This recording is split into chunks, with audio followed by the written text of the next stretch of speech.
नमस्कार, स्वागत है आपका हमारे YouTube channel coaching home with Misha में। आज हम हिमाचल प्रदेश की ब्यास नदी को पढ़ेंगे, जो कि हिमाचल प्रदेश में दूसरी सबसे लंबी बहने वाली नदी है। यह हिमाचल प्रदेश में 256 किलोमीटर बहती है। तो नदियों में जो सबसे पहला क्वेश्चन आता है वो आता है उसके प्राचीन नाम। तो व्यास के वैदिक नाम है अरजकिया और संस्कृत नाम है विपाशा। इसका जलग्रहण क्षेत्र है 12,000 स्क्वायर किलोमीटर। ब्यास नदी का उद्गम कहाँ से होता है? वो होता है रोहतांग दर्रे, जिसका पुराना नाम है भृगु तुंग। एग्जाम में बहुत बार ये क्वेश्चन देखने को मिल जाता है कि रोहतांग दर्रे का पुराना नाम क्या है? वो है भृगु तुंग। नेक्स्ट क्वेश्चन है, कुल्लू में गर्म पानी का झरना वशिष्ठ कौन सी नदी के किनारे स्थित है? तो ये है आपका ब्यास के किनारे स्थित। नेक्स्ट है कुल्लू का मनाली तथा कुल्लू का जगतसुख भी है आपका ब्यास नदी के किनारे स्थित है। फिर है कुल्लू का कौन सा दर्रा तबाही के लिए जाना जाता है? यह है आपका फोजल दर्रा। ये कुल्लू और मनाली के बीच में स्थित है। नेक्स्ट क्वेश्चन बनता है, ब्यास की सबसे बड़ी सहायक नदी कौन सी है? यह है पार्वती। पार्वती नदी का उद्गम बहुत बार पूछा जाता है, ध्यान रखिएगा। पार्वती नदी का उद्गम जो है मनतलाई झील से होता है। नेक्स्ट है खीरगंगा, मणिकर्ण और कसोल, ये भी आपके गर्म पानी के झरने हैं और पार्वती नदी के किनारे स्थित है। अब बहुत बार क्या होता है, हमें क्वेश्चन ऐसे याद नहीं रह पाता, तो आपको क्या करना है, मैप के ज़रिए ये सब कुछ याद रखना है। क्योंकि देखिए वशिष्ठ यहाँ भी गर्म पानी का झरना है और ये सब भी गर्म पानी के झरने हैं। क्वेश्चन अलग यहाँ हो जाता है कि यह कौन सी नदी के किनारे स्थित है। तो आइए मैप में देखते हैं। कुल्लू, ये रहा रोहतांग दर्रा जहाँ से हमारी ब्यास नदी का उद्गम होता है। वशिष्ठ जो गर्म पानी का झरना है, ब्यास के किनारे स्थित है। कुल्लू और मनाली भी आपका ब्यास नदी के किनारे स्थित है। यह रहा फोजल दर्रा जो तबाही के लिए जाना जाता है। और ये रही आपकी पार्वती नदी जिसका उद्गम होता है मनतलाई झील से। ये देखिए मनतलाई झील से पार्वती नदी का उद्गम हो रहा है। पार्वती के साथ ही आपका खीरगंगा, मणिकर्ण और कसोल, ये आपके गर्म पानी के झरने पार्वती नदी के किनारे स्थित है। और वशिष्ठ आपका ऊपर ब्यास नदी के किनारे स्थित है। पार्वती नदी जो आपकी ब्यास में भुंतर के पास जाकर मिलती है। पार्वती नदी पर ही पार्वती जल विद्युत परियोजना है जो 2051 मेगावाट की है। तो यह है पार्वती जल विद्युत परियोजना। नेक्स्ट क्वेश्चन आता है, ब्यास नदी कुल्लू को छोड़कर मंडी में कहाँ से प्रवेश करती है?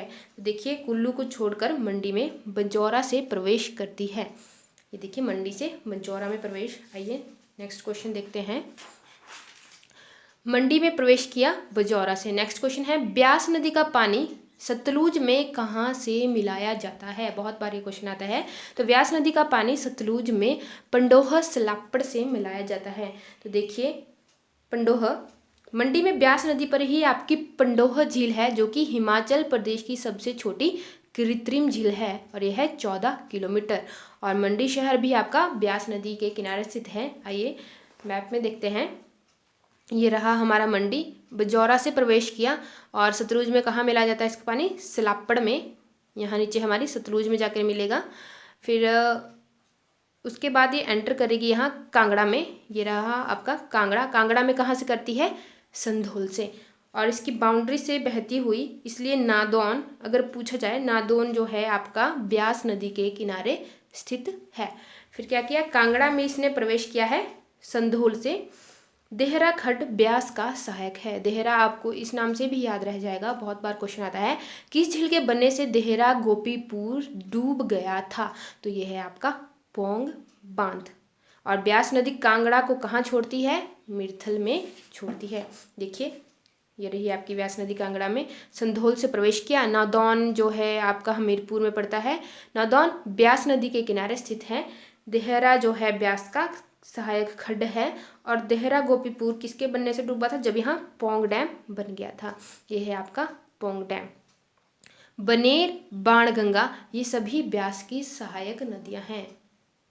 और यह कांगड़ा को कहाँ छोड़ती है? तो ब्यास नदी आपकी कांगड़ा को मिरथल में जाकर छोड़ती है।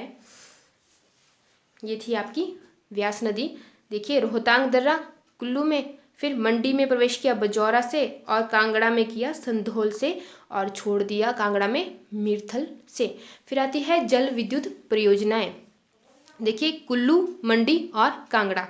कुल्लू में आपकी जल विद्युत परियोजना है पार्वती जल विद्युत परियोजना, सैंज जल विद्युत परियोजना, लारजी जल विद्युत परियोजना। पार्वती जल विद्युत परियोजना आपकी 2051 मेगावाट की है, जो एनएचपीसी के द्वारा चल रही है। एनएचपीसी होता है national hydro power corporation, Sainj जो कि एनएचपीसी के द्वारा, और लारजी जल विद्युत परियोजना 126 मेगावाट की है। देखिए मैं लारजी जल विद्युत परियोजना आपको बता देती हूँ। यहाँ आपकी लारजी जल विद्युत परियोजना है, यहाँ ये है आपकी लारजी जल विद्युत परियोजना। लारजी जल विद्युत परियोजना कैसे बनती है? दो धाराओं के मिलने से ये आती है आपकी सैंज और एक है तीर्थन। सैंज और तीर्थन, तो सैंज और तीर्थन भी आपकी ब्यास की सहायक नदियां हुई, ये मिलती है आपकी लारजी में। तो लारजी जल विद्युत परियोजना आपकी कुल्लू में है, कौन सी नदी पर है? ब्यास नदी पर है। तो ये थी आपकी लारजी जल विद्युत परियोजना 126 मेगावाट की। नेक्स्ट है मंडी। मंडी में है शानन जल विद्युत परियोजना, ये है 1100 मेगावाट की। शानन जल विद्युत परियोजना ये देखिए मंडी में है, मैंने यहाँ नहीं बनाई है, आपको बता देती हूँ। ऊपर से एक खड्ड आती है जिसका नाम है ऊहल, मंडी से यानी, और इसी पर आपकी शानन जल विद्युत परियोजना बनी है। ये है आपकी शानन जल विद्युत परियोजना जो है 1100 मेगावाट की। और सुकेती, यहाँ पर सुकेती भी है, इसकी सहायक धारा है। ये सुकेती भी आपका मंडी में पड़ता है, मंडी को सुकेत भी कहा जाता है, उसी से आप याद रख सकते हैं। फिर है बसी और ऊहल, ठीक है, तो ये रही आपकी ऊहल। ऊहल भी आपकी जो है ब्यास की सहायक नदी है, कहाँ पर? मंडी में। नेक्स्ट आता है कांगड़ा में एंटर किया संधोल से। नादौन जो है आपका ब्यास नदी के किनारे स्थित है। और हमीरपुर का सुजानपुर भी याद रखिएगा, हमीरपुर का सुजानपुर टिहरा, ये भी आपका व्यास नदी के किनारे स्थित है। और नेक्स्ट क्वेश्चन जो आपका इससे बनता है, कांगड़ा में एंटर करती है संधोल से। और फिर है कांगड़ा। कांगड़ा में पौंग, गंज, बिनवा, बनेर जल विद्युत परियोजना जो है आपकी व्यास नदी पर स्थित है। तो ये थी आपकी आज की व्यास नदी। So thank you friends.